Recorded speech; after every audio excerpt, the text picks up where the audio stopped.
Bismillahirrahmanirrahim. Assalamualaikum warahmatullahi wabarakatuh. Pertama kali kita selalu memanjatkan syukur ya kepada Allah Subhanahu wa taala karena atas izin Allah kita bisa berkumpul ya di tempat yang insyaallah dimuliakan. Kemudian yang kedua saya ingin menghaturkan mohon maaf nih kepada Bapak Ibu semua atas keterlambatan saya datang di acara manasik ini.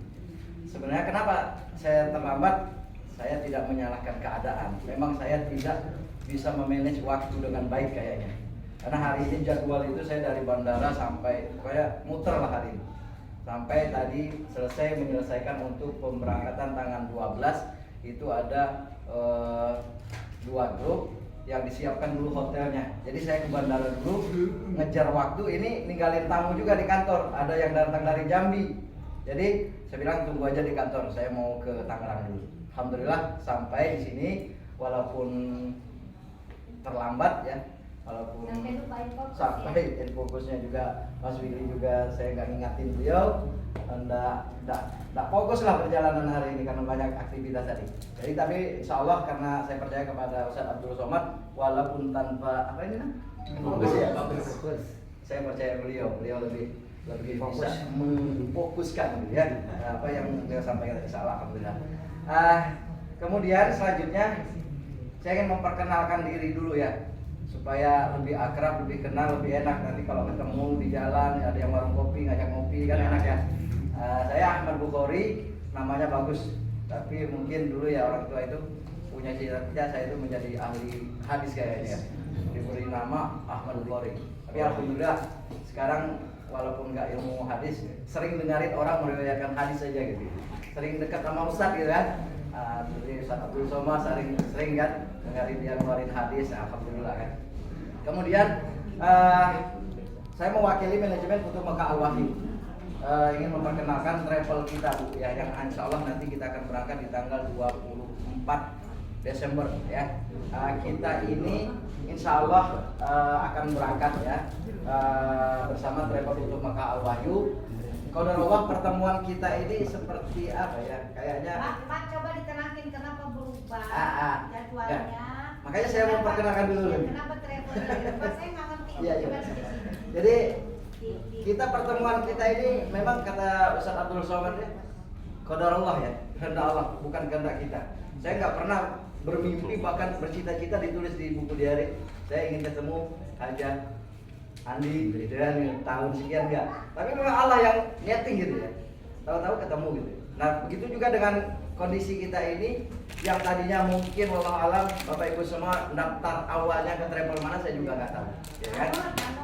Ya mungkin begitu ya, mungkin begitu. Cuman perjalanan waktu Allah menentukan mungkin ini jalan kita dipertemukan. Akhirnya para jamaah yang dari Bunda itu insya Allah berangkat bersama travel Futur Mekah Al Wahyu. Nah, tadi Bunda katakan kenapa kok berubah-ubah? Sebenarnya kalau di travel kita, Bu, ya, Bapak Ibu semua, kita ya semua keberangkat itu kalau memang schedule awal dari travel kita mainnya itu di booking seat. Jadi keberangkatan bulan Januari ataupun bulan Februari sekarang ini kita sudah mau menyiapkan seatnya. Seperti di bulan Januari itu kita ada 250 seat. Kita sudah booking. Nah, jadi kalau memang murni ini dari ibaratnya daftar dari awal kita udah cuma Bu Haja Andi minta berapa seat? Kita 30 seat. Oke, dicoret. Artinya sudah ada yang mesan. Kita sediakan dulu. Sama seperti yang tanggal 12 ini. 12 ini kita bookingnya itu 2 PNR. 2 PNR itu 2 grup. Kemudian yang di tanggal 15 kita 1 PNR Garuda. Nah, ini seat kita asli. Kita tidak pernah berubah. Artinya tanggal 15 ya udah tanggal 15 karena kita bookingnya dari awal. Nah, tapi kenapa kok tadi ada berubah gitu ya? Tanggal 22 kemarin kenapa? Karena nggak cukup seat. Nah, ini yang membuat kita itu artinya kita berubah. Nah, artinya mohon dipahami Bapak Ibu semua. Ya sekali lagi, memang ini qadar Allah, bukan kehendak kita. Bapak Ibu semua mungkin juga tidak berkeinginan seperti ini. Tapi gimana lagi? Allah yang menentukan. Mungkin ini yang terbaik bagi kita. Mungkin inilah yang Allah. Oh ini jamaah-jamaah ini yang lebih baik. Karena Allah lebih paham lah ya, lebih mengetahui daripada apa yang kita ketahui. Mungkin secara fitrah pemikiran kita kok begini gitu. Mungkin ada yang disalahkan dan sebagainya. Ya manusiawi, wajar. Tetapi saya ingin menekankan bahwa walaupun apapun yang terjadi, sekeras apapun usaha kita, kalau Allah belum izinkan, nggak akan terjadi. Apapun usaha manusia untuk menghalangi kita, kalau Allah izinkan, insya Allah bisa terjadi. Nah, itu kronologisnya ya, kenapa terjadinya perubahan-perubahan jadwal itu. Dan insya Allah kami dari Travel Putut Makkah Al-Wahyu ini akan berusaha untuk memberikan yang terbaik, yang sebatas kemampuan kami. Karena juga kami katakan dari awal, kami tidak akan menjanjikan fasilitas yang luar biasa begitu segala macam, sesuai dengan kemampuan kami. Dan nanti andainya di lapangan ada suatu hal yang Bapak Ibu jumpai tidak memuaskan hati Bapak Ibu semua, nggak apa-apa, sampaikan ke kami. Kami siap menerima kritik dan saran sebagai evaluasi bagi kami nantinya. Nah, Insya Allah mudah-mudahan puas ya Pak. Insya Allah. Nah, itu untuk permasalahan yang tadi ya Bapak Ibu semua tentang kenapa kok jadwalnya berubah-ubah.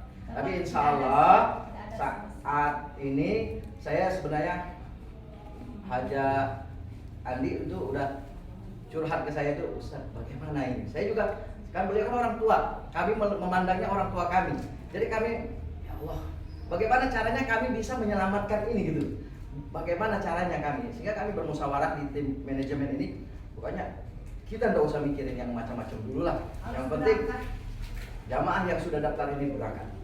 Nah, kami berkomitmen, insya Allah yang sudah kami berangkatkan sudah hampir 200. Yang dalam tanda petik ya, sama seperti ini. Iya, 350 semuanya. Ya, 200 sudah kami selesai berangkatkan dari Agustus. Kamu udah pelan-pelan berangkatkan. Ya kita nggak usah mengungkap kejahatan, semua manusia punya kesalahan. Tapi nggak usah lah, kita nggak usah bicara masalah itu. Yang penting bagaimana caranya kita berpikir, kita bisa berangkat kita aja. Nggak usah lah kita, wah kurang bagus, nggak usah. Biar Allah yang lebih maha tahu, biar Allah yang memberikan keputusan yang terbaik buat mereka. Kita nggak usah pikiran yang lain, karena kita insya Allah semua tulus ikhlas ingin melaksanakan ibadah umroh. Baik Bapak Ibu, jadi saya jadi ceramah daripada Ustaz Mali.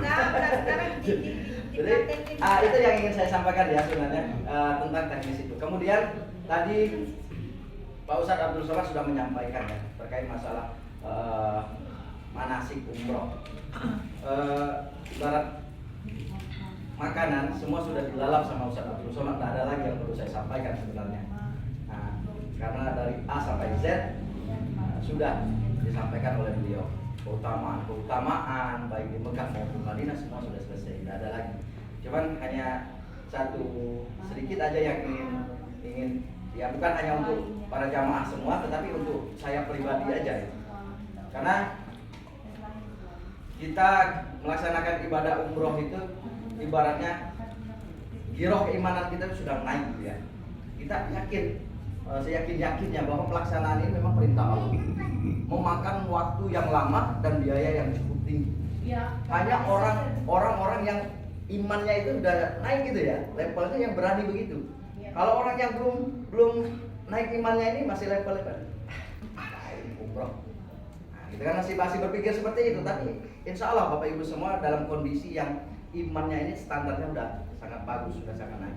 Nah, cuman yang ingin kami sampaikan adalah karena kita akan menuju tanah suci, tentu harus mengetahui gitu loh, mengetahui tata cara pergi ke tanah suci.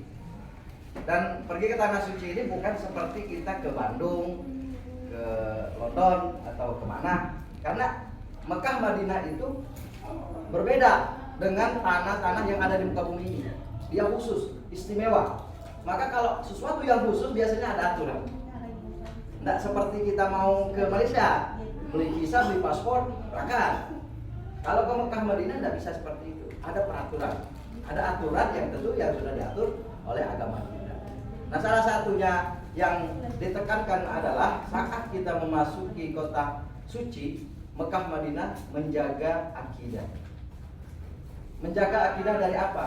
Dari unsur-unsur kemusyrikan. Dan ini perlu ditekankan. Karena mohon maaf Bapak Ibu, saya selama di Mekah itu sering menyaksikan aktivitas para jamaah yang mereka umroh, tapi kadang-kadang masih melakukan aktivitas-aktivitas yang menurut pandangan hukum syarat tidak dibenarkan. Artinya melakukan aktivitas-aktivitas yang di luar tuntunan sunnah yang diajarkan oleh Rasulullah SAW. Nah, jika kita masih mempunyai kepercayaan ataupun keyakinan yang tidak murni, maka dari sekarang sebelum kita berangkat, kita belajar bagaimana cara memurnikan akidah. Insya Allah Ustaz Abdul Somad nanti akan membimbing Bapak Ibu semua, akan memberikan tuntunan bagaimana cara membersihkan akidah kita supaya kita bisa diterima di tanah suci Makkah dan Madinah. Karena Allah sudah menjelaskan, jika kita masih ada unsur kemusyrikan dalam diri kita, walaupun hanya sedikit saja, itu tertolak. Jangankan diterima amalan kita, masuk atau mendekati. Ya, Ustaz, kalimatnya mendekati ya. Jangankan melakukan ibadah di tanah haram, mendekati tanah haram saja itu tertolak. Jadi yang sangat vital, yang perlu diperhatikan adalah akidah. Murnikan akidah kita sebelum kita berangkat ke kota suci Mekah. Belajar dulu nih bagaimana cara akidah kita yang benar yang lurus. Baru kita syariatnya.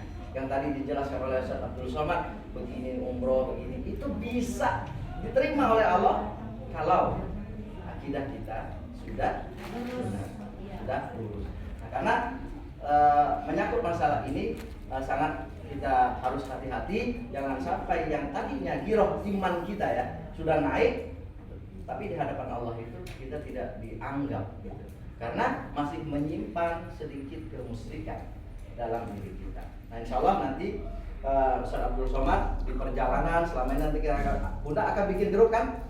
Ya. Nah, nanti akan bikin grup. Silakan nanti konsultasi sama Ustaz Abdul Somad. Apa nih yang dimaksud oleh tentang harus yang dijaga? Nggak apa-apa, japri kek, tapi jangan malam-malam ya, japri ya jangan malam-malam, mungkin dia mau istirahat gitu ya. Nah, tanyakan apa-apa saja yang dilarang kita lakukan di saat pelaksanaan haji umroh di tanah suci Mekah, Al-Mukarramah maupun nanti di Madinah. Nah, baik Bapak Ibu yang dimuliakan oleh Allah Subhanahu wa taala, hanya itu yang sebagai tambahan saya saja untuk menguatkan Bapak Ibu semua supaya tetap menjaga ini ya, menjaga supaya benar-benar agama ataupun ibadah yang Bapak Ibu nanti kerjakan benar-benar diterima oleh Allah Subhanahu wa taala. Bapak Ibu yang dimuliakan oleh Allah Subhanahu wa taala, saya diminta oleh Ustaz Abdul Somad untuk mempraktekkan kain ihram. Nah, maka menjadi kehormatan bagi kami akan memberikan tuntunan ya cara-cara memakai kain ihram. Tapi khusus untuk bapak-bapak ya, ibu-ibu nggak usah contoh yang ini, karena ibu-ibu nggak pakai ya. Nah, jadi yang bapak-bapaknya aja masalah memakai kain ihram. Nah, pemakaian kain ihram ini sebenarnya memang tidak ada tuntunan baku ya, tidak ada tuntunan baku harus begini gitu, tidak ada. Tetapi bagaimana caranya dia aman, tidak melorot, tidak kelihatan, ya, nah, tapi nyaman dipakai. Nah, hanya itu. Ya, karena tidak ada tuntunnya harus ke kiri dulu, harus ke kanan dulu, tidak ada. Yang penting bagaimana caranya supaya dia aman dipakai, menutup aurat pas kita duduk enggak kelihatan. Nah, baik Bapak Ibu yang dimuliakan oleh Allah Subhanahu wa taala, terutama Bapak-bapak ya. Pemakaian kain ihram banyak contohnya, kita semua insyaallah orang-orang mau semua ya. Bisa ngelihat di Google gitu ya, di YouTube itu paling banyak gitu cara-cara memakai pakaian ihram. Tapi ini satu aja yang saya contohkan dan insya Allah ini aman. Karena apa? Selama saya hajian tahun 2016 dari 2017 2016 saya memakainya seperti ini. Saya nggak pernah menggunakan sabun, tapi saya memakainya seperti ini. Tapi kalau ini Bapak Ibu, Bapak-bapak contoh dan menuruti ini, insya Allah sampai ini lecet, saking kuatnya. Jadi nggak bakalan melorot. Nah, cara makainya sederhana. Pertama, tangan kanan ini kita ambil ujung. Nih, ya. Tangan kanannya kita ambil ujung, tangan kirinya kan ada lebih tuh. Tangan kanannya ada pas di ujung, nih, kirinya lebih. Kemudian kita satukan seperti ini, ujungnya tadi ya. Kemudian kita tarik ke kiri. Ya. Nah, itu ada ujungnya. Ujungnya kita tarik ke sini. Sini. Kita bawa ke sini. Nih, kita bawa ke sini. Nah, kemudian jari ini kita tekan. Tutup sini. Kemudian kita gulung seperti halnya menggulung kain sarung. Tapi ini yang ujung di sini yang awalan supaya ini mengikat nanti. Dari sini terus. Jadi nanti kecil gulungannya tapi kuat. Baru pakai itu sabuk. Tuh. Baru pakai sabuk. Tapi ini aja udah sakit, Pak. Karena ngap. Iya, kuat ya. Pahami yang tadi. Ya.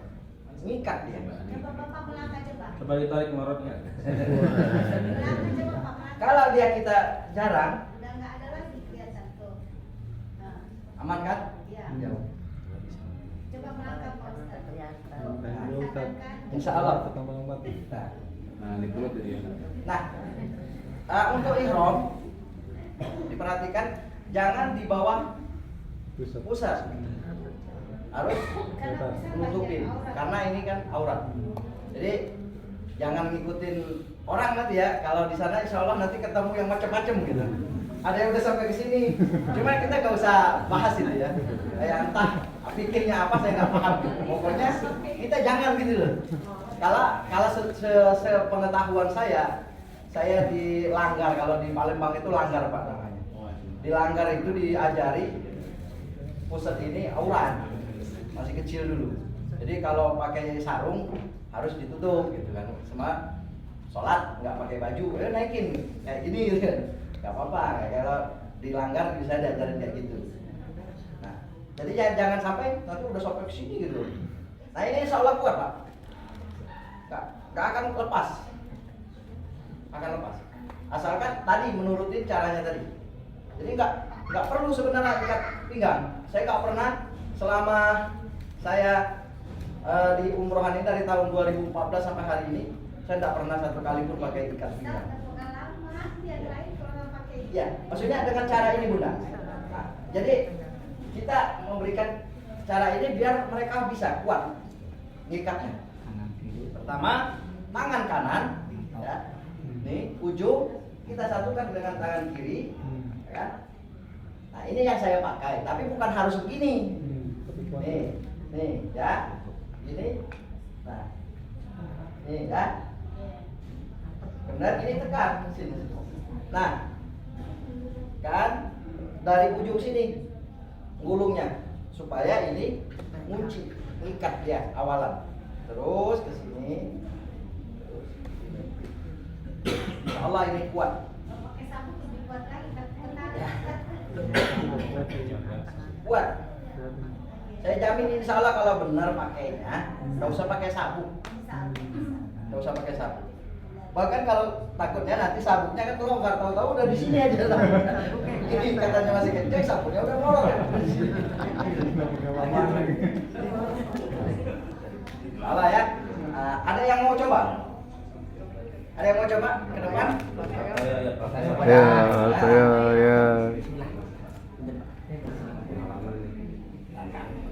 Ya. Tapi mau belakang. Ada yang ditutupin belakang. Ini dilurusin dulu, naikin aja dulu. Sampai. Tarik samping. Ambil yang ujungnya. Ini pegang sini. Kurang ke samping, Pak. Nah. Posisi badan Pak Hartoyo kurang. Jangan dulu. Nah. Mau ada kacamata, Pak? Oh. Iklan. Oke, tuh. Ya. Ah. Nah, sini. Nah, di Pak dari jangan masuk ke dalam, di sini. Yang ujung itu bisa buat pegangan. Ini terus. Bisa buat istri Terus. pegangan. Terus. Itu juga kuat. Kenceng. Wah. Lulus sudah. Ya, lulus. Melorot nggak Pak? Enggak. Selama ini nggak ada kisah kok Pak tarik-tarik. Kan? Gulung dari sini dulu gulungnya biar dia ngikat. Oh iya benar. Kuat ya. Ini perutnya kebesaran ini. Agak sakit. Nah ini untuk yang bawah. Terus kemudian ya perhatikan juga jangan terlalu di di ke bawah ya. Lihat mata kaki ya. Kalau sudah kelihatan mata kaki, pasnya di sana.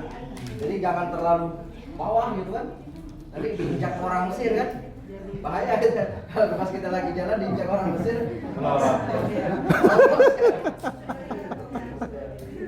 Nah kemudian untuk yang yang atasan. Nah, atasan ini penutup bahu ya. Nah kalau pas lagi kita sholat atau sebelum tawaf bebas kita makainya, ya kan? Yang penting kita nutup. Nah kalau saya lagi nih, cara makainya yang kiri saya selipkan di sini. Ya, kiri nih. Kiri saya di depan, kemudian yang kanan bebas. Kita selentangkan ke sini. Ini pas kita menjelang kita ngambil mikot, nanti kita di Zulhulaifah, di Bir Ali. Nah, memakainya seperti ini. Karena nanti ada sholatnya di Bir Ali, pakaiannya, ihramnya atasnya seperti ini. Nah, mungkin nanti minta kawan orang lain yang bisa nyelipin ke belakang sini, kan? Ya kalau nggak apa-apa di selempangin saja ke sini nggak apa-apa. Nah kemudian ini kita sholat, kita di bis, kemudian masih di hotel, tetap kita. Nah saat tawaf tadi sudah disampaikan oleh Ustaz Abdul Somad bahwa saat memulai tawaf, nanti pas kita mau tawaf masuk ke Masjidil Haram, kita turunkan bahu ke kanan, yang tadinya di atas, kan? Maka kita turunkan ke bawah. Jadi yang kelihatan bahu ke kanan, jangan balik Pak ya, jangan bahu kiri. Jadi nanti tibanya pada bahu dan tangan kiri nih. Jadi tangan kanan. Nah ini posisi tawaf. Selesai tawaf, mau sa'i kita tutup lagi.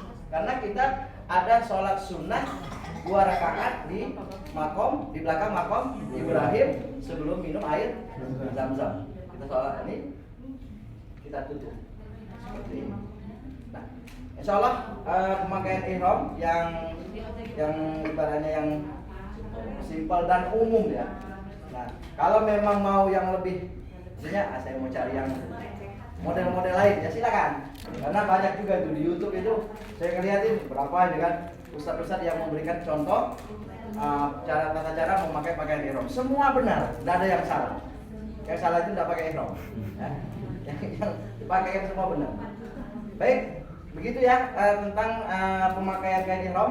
Ada yang ditanyakan? Alhamdulillah. Pesawatnya Saudi Airlines. Kita 12 hari. Alhamdulillah. Alhamdulillah. Itu kan jasa itu kan gini. Mereka diinginkan pakai batiknya apa kita dilapis, tetap pakai jaket. Kita keberangkatan sebelum naik pesawat kita difoto ya Pak. Siap. Kalau yang foto yang itu nggak apa-apa, bawa bendera putih. Kita pakai bendera putih dari Al-Azhar juga ada Pak. Gak apa-apa kalau masalah seragam ataupun mau jaket segala macam mau silakan. Sebenarnya kami di Travel Butuh Mekah Al-Wahyu itu tidak memaksakan para jamaah semua harus pakai seragam batik. Artinya nggak ada paksaan seperti itu. Harus.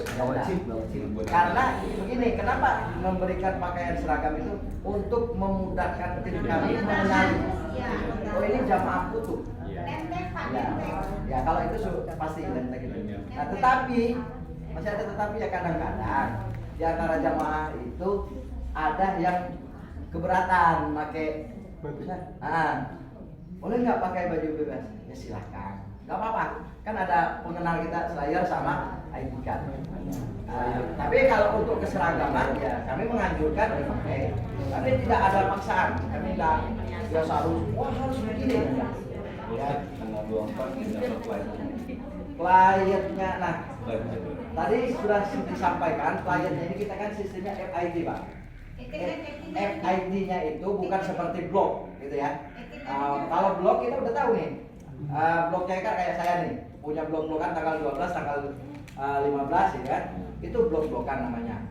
Blog-blogan itu dari bulan awal itu udah di booking kita, udah tahu tanggal sekian, jam sekian, udah tahu. Tapi ini FID. FID itu sistemnya itu dia manifest kita semua rapikan saat ada pengumuman dari sistem kita untuk ngambil pesawat, kita blok langsung. Jadi apakah dia nanti pagi, siang, nah, itu ditentukan oleh nanti sistem yang berapa hari sebelum berangkat? Minus berapa kita dapat kabar buat jam flightnya itu? Jadi kita nggak kelamaan kalau flight malam, kita nggak perlu dari pagi. Kalau flightnya pagi kita nggak perlu. paling karena gini Pak, pengalaman saya ya di FIT ini waktu saya memberangkatkan grup pertama, saya dapat karena jamaah itu sudah ada di hotel 3 hari sudah hampir nggak berangkat. Jadi mereka nggak punya di travel awal itu mereka nggak dapat tiket. Jadi sehari itu saya bisa dapat tiket 45 SIM. Jadi kapan dapatnya tiket itu? Kalau kami dari sistem kami itu sehari menjelang keberangkatan kami masih bisa dapat tiket. Karena kami pakai sistem FID itu tadi. Jadi kapan diberitahunya? Nah, ini tergantung dengan Keberangkatan apa siang, pagi, sore gitu. tergantung dengan kesiapan manifest semua nanti. Kalau semua sudah ready, semua manifest sudah ready, kita udah kerja Pak. Sekarang ini udah kerja. Kalau malam ini itu manifest kita udah semua selesai karena kita kan sudah merapikan semua data-data dan ada dalam tanda petik ada administrasi yang harus kita selesaikan. Ya kita harus menyelesaikan itu. Dapat langsung kita umumkan di grup. Nanti saya insya Allah buat grup. Nanti saya akan bilang ke Bunda untuk buat grup supaya nanti pesawat yang kita dapatkan itu langsung saya share ke grup. Gitu. Itu plus check in ya, kita check in pribadi apa orang travel yang check in? Oh iya, travel. Termasuk kitnya juga dari travel, Iya. kita bisa request it. Kalau yang itu waktu check in nanti Check ini pribadi apa dari travel? dari travel, tapi Bisa request Bisa. ke travel. bisa. Ibaratnya ada yang minta di pinggir, ada yang tapi harus kasih paspor duluan ke kita. Pokoknya ada komunikasi lah Pak. Iya. Memang komunikasi ke tim handling kami, Pak saya mau duduknya di dekat pintu. Oke, nanti kita tandai. Atau seumpama ada anak ini nggak boleh terpisah duduknya sama orang tua. Jadi ini akan diikat gitu loh. Waktu kita proses check innya di bandara, Akan yang mana, dikondisikan. yang mana yang nggak boleh bisa, yang mana ini di tempat yang besar itu bisa seperti itu. Dan itu yang tadi. Pak, mohon maaf, tapi kan dari guru itu masuk tanggal 2 ya Pak. Sementara ini sampai tanggal 4 Januari. Jadi kita membutuhkan surat izin paling tidak sebelum tanggal 17. Ya. Siap. Begitu. Sebelum tanggal Ya, 17. tolong dibuatkan Pak, guru-guru Al-Azhar. Oke, nanti Mas Willy kemarin yang dikirim-kirim itu gimana? Sudah dibuat surat izin yang guru-guru? Bukan izin yang lain. Kalau untuk Bapak Wiryadi, mana Bapak Wiryadi? Yang satu Beliau sudah. Nah yang lainnya nyusul. Insya Allah ini tim saya buat. Mungkin besok, Senin ya. Senin kita lengkapin semua. Saya minta kontaknya nggak apa-apa ya Pak ya? Iya, langsung. Mas Willy nanti tulis di sini ada spidol enggak? Kontaknya Mas Willy. tak bisa ditulis di situ. Saya